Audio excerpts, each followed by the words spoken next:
Hi guys and welcome to another video. So in this video we're going to talk about methods. Okay, so just to remind you that methods are very important in programs. For instance, we are working on a method, the main method. Okay, so let's create another method right here. So I'm gonna just create a method. For instance, the first part of a method need to be the access level.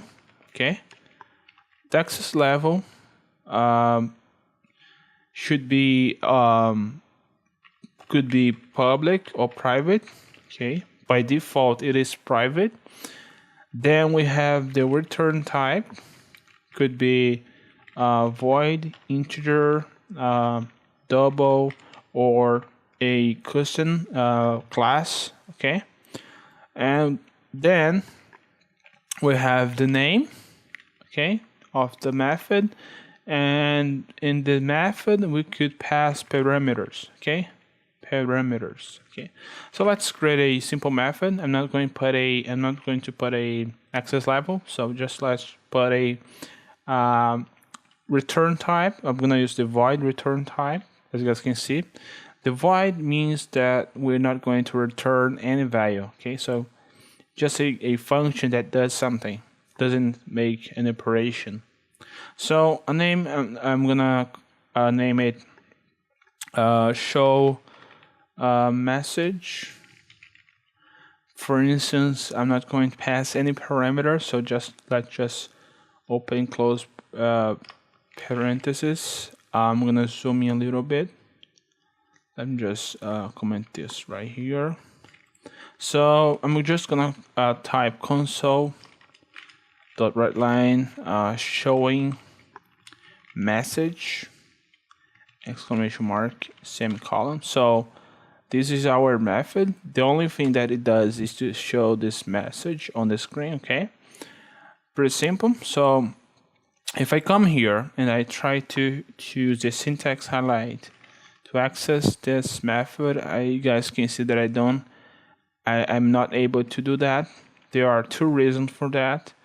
One of them is that I am in a static method, which means that I can only call static methods or create an object. So to run this, I could add static here. Okay. If I do this and I try to call show message, I'm now able to do that. But I could also do program, which is this file dot.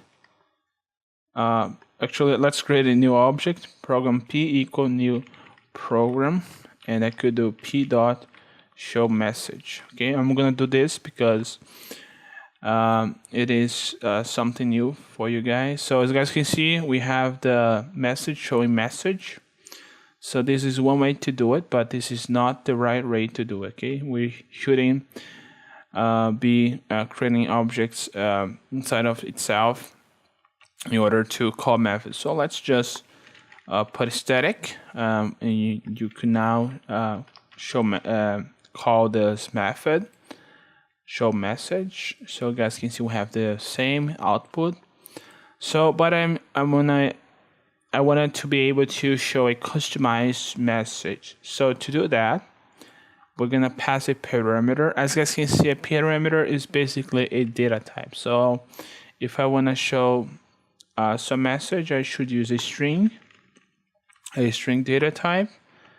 So we pass string and let's pass str. So right here, what I'm gonna do is just pass str. So no matter what I pass to this function, I'm gonna print it on the screen. So this is a test. If I do that, and if I run this, I'm gonna see that this is a test showing on the console, which is expected. Okay, so there are a couple of things that you guys should be aware of. As I said before, because we are working on a static method, we should include a static method here. By default, this method is a private method, okay, which means that we are not able to access this method from other classes, which we're going to discuss later. So thanks for watching this video, guys. I hope you like, and see you guys next time.